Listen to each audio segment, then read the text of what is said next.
Hey, what's up, everybody? This is your boy Kenny, and this is The Haves and the Have-Nots, Season 5, Episode 9, and the name of this episode is Praying for Light. And this was a really good episode, but let me get started. The episode opens up where it left off from the last episode. Catherine and Jim get a knock at the door. They open the door, and it's George and a police officer. Now, George, we met the last episode when he was talking to Veronica in regards to the case of Quincy. And pretty much he's there to talk to Jim because he has something to give to Jim. And we see that he has an envelope with him. They let him in. They start talking. They go back and forth. And immediately Catherine is still on her shit. Because Catherine's like, oh yeah, he did it. Whatever it is, he did it. Arrest him. Take him down. I'm like, Catherine, stop. Catherine gives no fucks anymore. She really doesn't. And pretty much, they pretty much talk, and then they finally, sit down and begin to discuss why, George is actually there. And at first he wanted to meet Jim in private, but Catherine's like, oh no, I am his privacy. So anything you can say to him, you can say in front of me. So he proceeds to give him the envelope, and pretty much he sees that it's the photos, the S&M photos that Candace took of him, during his campaign. And George lets them know that we got this from Candace's safe in her house, and she's like, well, and then all of a sudden, Catherine started looking at the picture. She's like, wow, she got your ass. Like, But then he proceeds to tell, but Jim proceeds to tell George that she blackmailed me.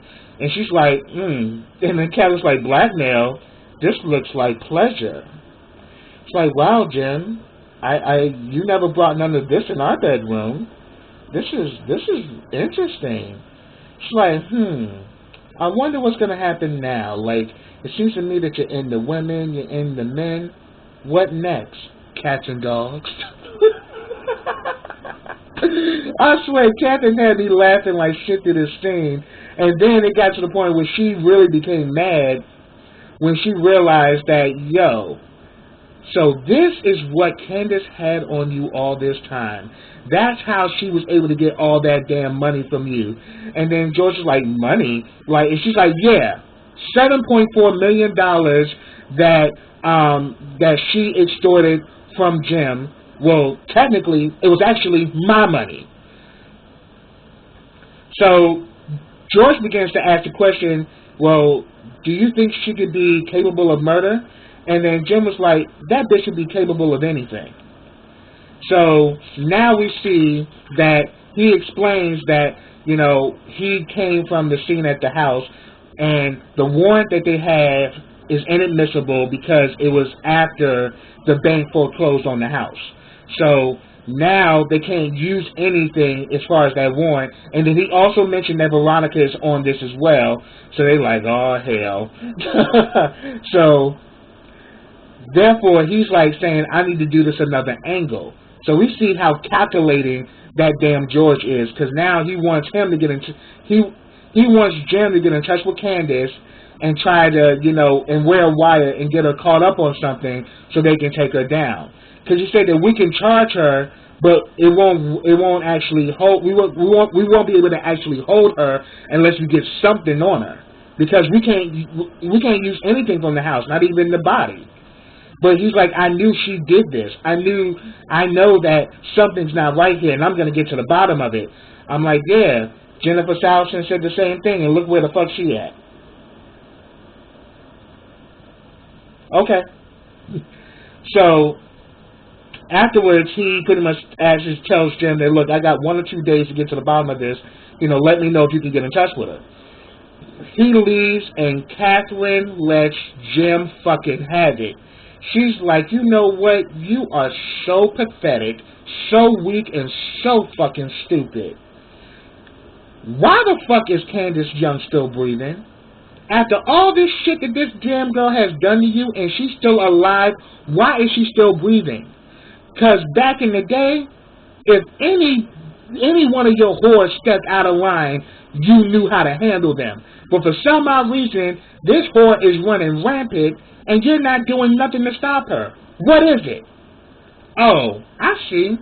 You have feelings for it, don't you? And of course, Jim denies it, but we all know that's the truth. Because he has like a deep-seated vendetta to take Candace down, but I think it's more out of lust than hate. And then she's like, and you got the damn nerve to say that I'm oxygen deprived in my brain? Shit. And then she ends up walking off. So that's pretty much what happened in that scene. Next, we go back to the Fountain Drop Hotel with Hannah, Benny, and Candace. Benny is still not letting Candace out the room. I'm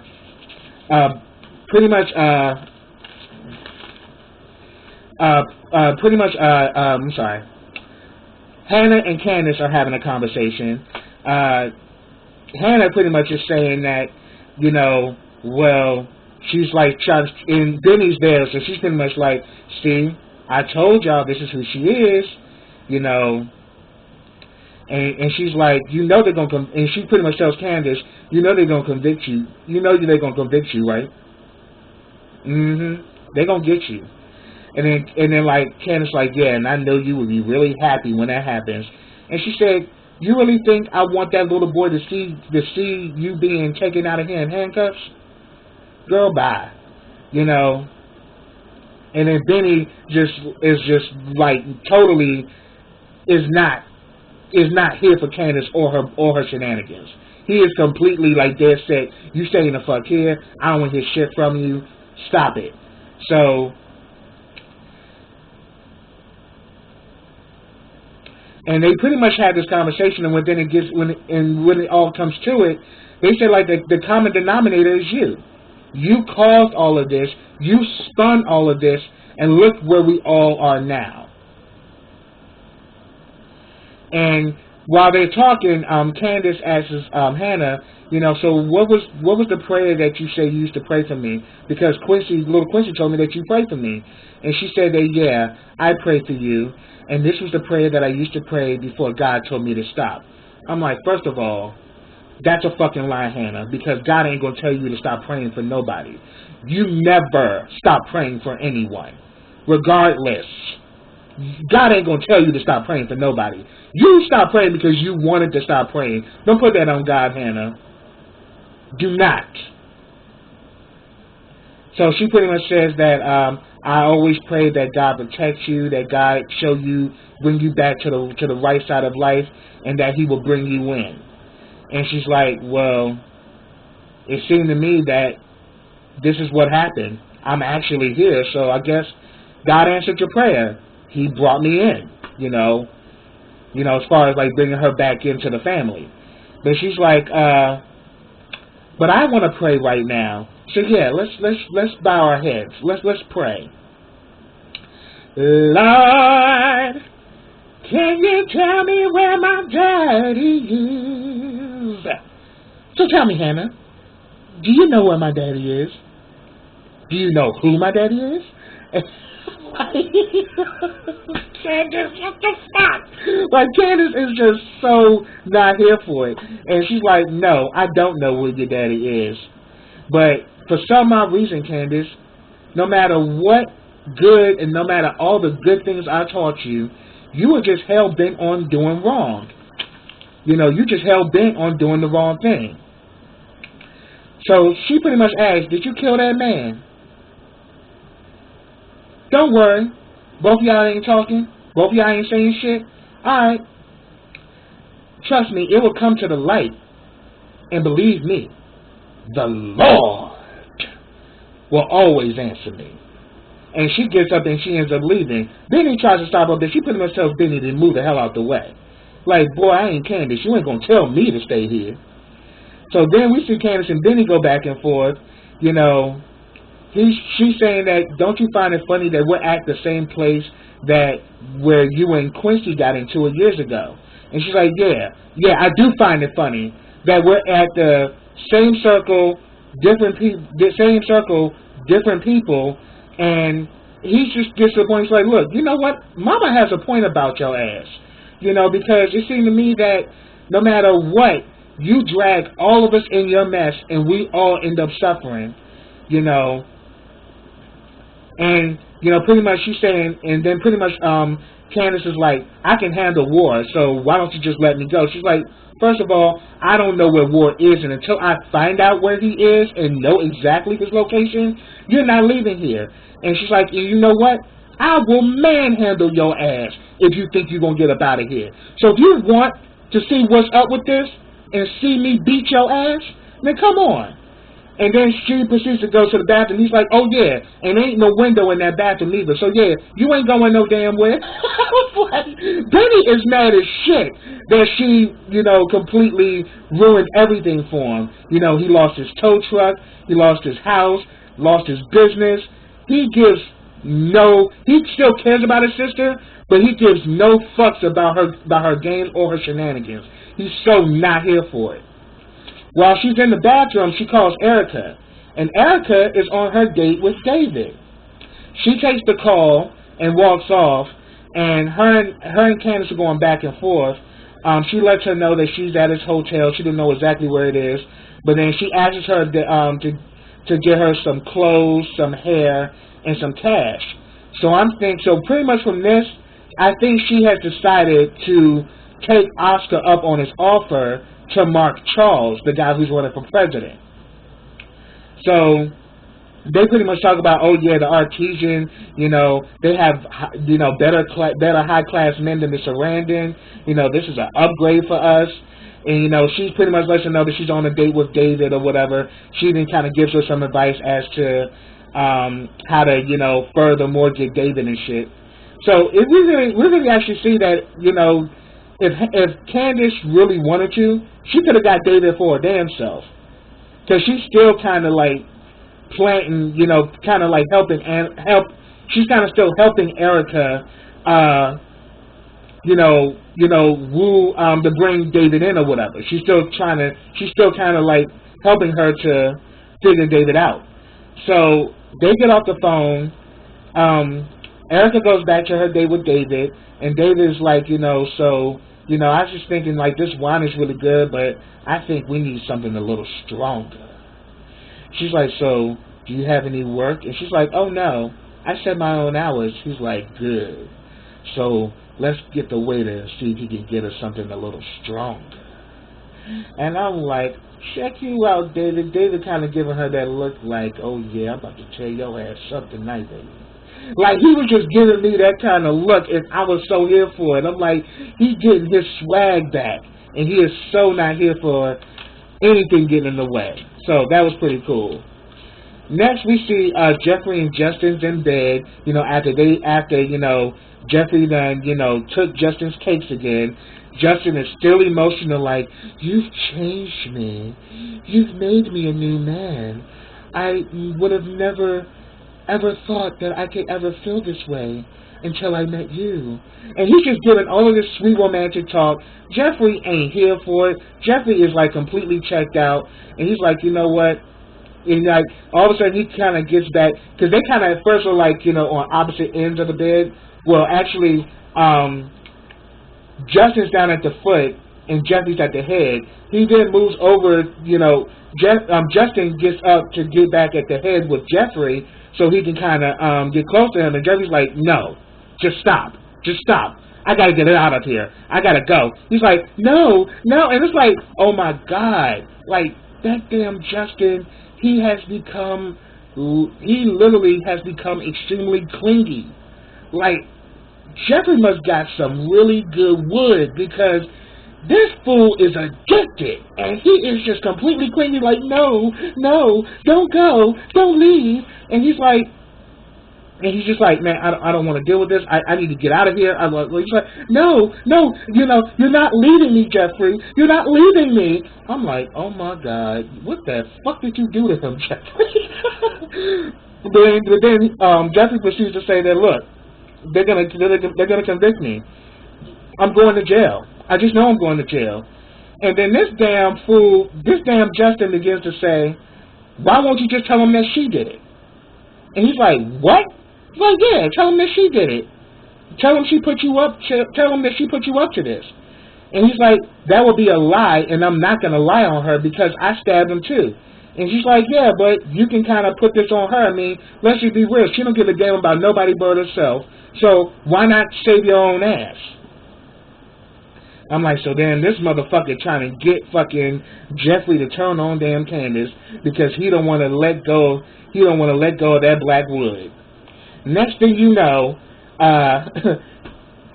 Jeffrey gets a text, and we immediately know when he says, oh, I have a friend that's in trouble, we need to go. And then Justin's like, no, I'm coming with you, He's like, no, man, I gotta go. He's like, no, I'm an officer, I'm going with you.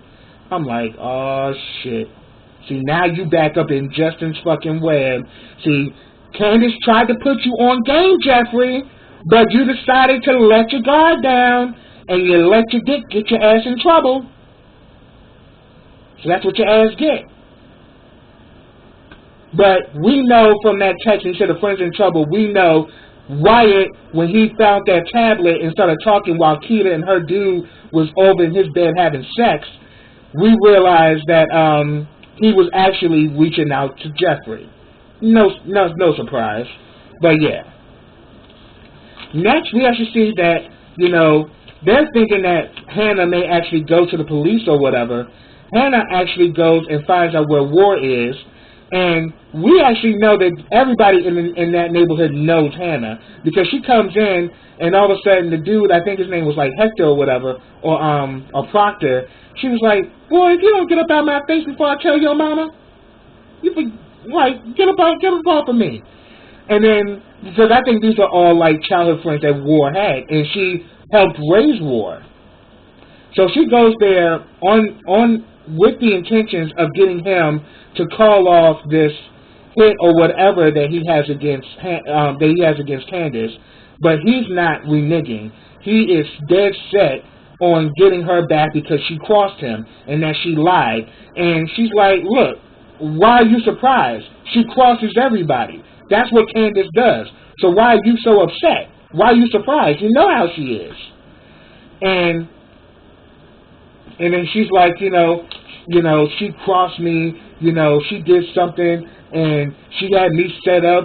She put drugs in my car. You know, she did pay me. Because like Hannah was like, look, how much money she owed you? I'll pay it and she's like, but you're not getting it. That's not the point. I'm like, nigga, you just want blood and you just don't give a fuck. You that damn psychotic and crazy. You're not even thinking properly, like, yo, why the fuck go after Candace? And as a matter of fact, you forget that damn, what's that fool's name? Mitch. You forget that Mitch told you that he did that shit, Candace had nothing to do with it, but in your mind, you still saying that Candace was a part of it? Because she's like, she did try to pay me back, but then she set me up. She got me, she put drugs in my car and all this shit. So yeah, I'm not calling off nothing. There's a code in the streets and I'm not reneging on it. And she's like, code? What do you mean like code? And she literally grabs him by the face and says that this is madness. You need to let this go. She says, I love you and I love her. You know, and then like, damn War's like, why the hell do you care if anybody does anything to her? Like, y'all can't even stand each other. You know, and she don't even live with you. And she's like, look, we butt heads. We don't get along at all. But that's still my child and I still love her. And I'm not going to let anybody hurt her. But then we see that War is not going to give up on pursuing Candace. He's not going to, you know, take his, you know, he's not going to take his bullseye off of her. And Hannah is hurt. Like, you saw the pain in Hannah's eyes. Like, I fucking raised your ass and you would try to kill my daughter? Regardless of what the fuck she did, like, dude, it's just like, you know, War's a monster. This is not the same guy that you raised, Hannah. This is a guy who's completely living by the code of the streets. And the code of the streets, you don't live up to that, they'll take his ass out. So that's pretty much what happened there. So he's still dead set on taking down Candace. Next, we go to the house with, we go to Veronica's house. Melissa is there. And immediately she just goes in on Melissa like, are your feet on my couch? I'm like, you act like she had fucking dirty ass shoes on. She had her feet on the couch just sitting there. Like, doesn't she live there? But obviously, you know, she only sees her as an operative. So she pretty much asks her that, you know, so pretty much she's saying, has Jeffrey called? And she's like, no, Jeffrey hasn't called. She's like, oh, well, and she's saying, and she's pretty much laying like, you know, she pretty much says that, look, I don't know if I don't know about this because it seems that Jeffrey doesn't want me. And she's like, well, you have to do what you have to do to make him interested, you know. And she said, like, look, you know, but she said, like, look, you obviously got him to have sex, and you're about to have his baby. And she's like, yeah, but it took a lot of alcohol, and it was a lot of work. Well, she says, like, well, fine, work harder, more alcohol. I'm like, this crazy bitch don't give a fuck. She's like, y'all gonna fucking get married, and that's the end of it. And she pretty much tells her that, like, and another thing, don't talk and nag because men hate that. And also, shave your legs.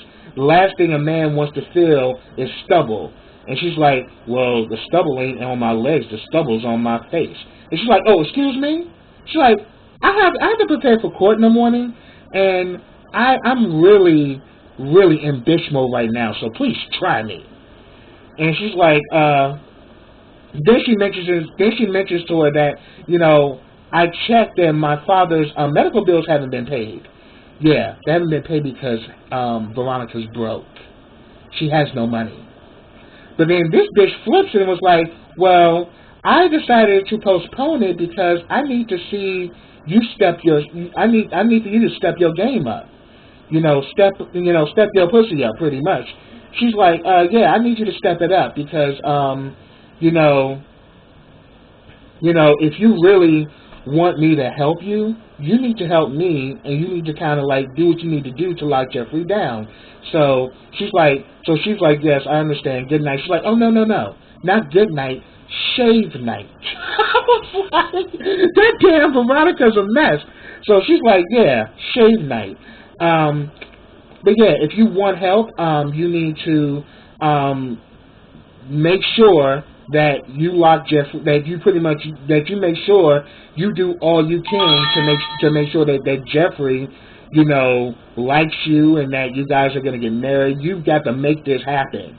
So if you want me to help your family, you need to step your game up. So it's like, this damn Melissa gonna turn into an evil black bitch to fucking get Jeffrey, just kind of get Jeffrey on board. So we actually see that, yeah, she's about to go postal.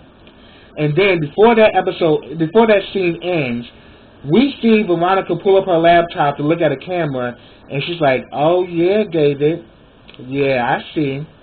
You got her to put the damn flowers outside.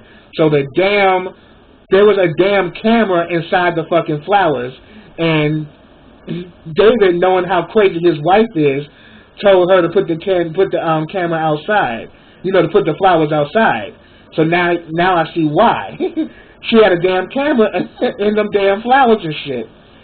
I swear, that damn motherfucking Veronica, you cannot sleep on her ass for nothing. But that was crazy. We also see that Hannah pulls by the police department, and at first she stops, but then she ends up pulling off. Question is, but it looks like from the next episode she actually goes back, but we'll see, or how that plays out. Next, we actually go to Wyatt's house. Damn fucking Keita and Deuce sleeping in the damn bed, completely caught off guard with their dumb asses. Pretty much both Jeffrey and Justin come in. Justin pulls out his gun, pretty much makes Keita and old boy get down on all fours, and asks Jeffrey to handcuff them. I'm like, oh shit, you letting your man handcuff the handcuff your your damn piece of shit. I was like, oh yes, damn, that damn Justin is in love. I was like, oh shit. So Wyatt is telling them that they tried to rob me and all this shit, and they're denying it, saying, oh no, he a drug addict. He came around my way looking for some drugs and shit, and he pretty much tells them to stand up and walk, and immediately Justin remember Quita. So they pretty much walking all out or whatever, and he knows that Quincy's dead.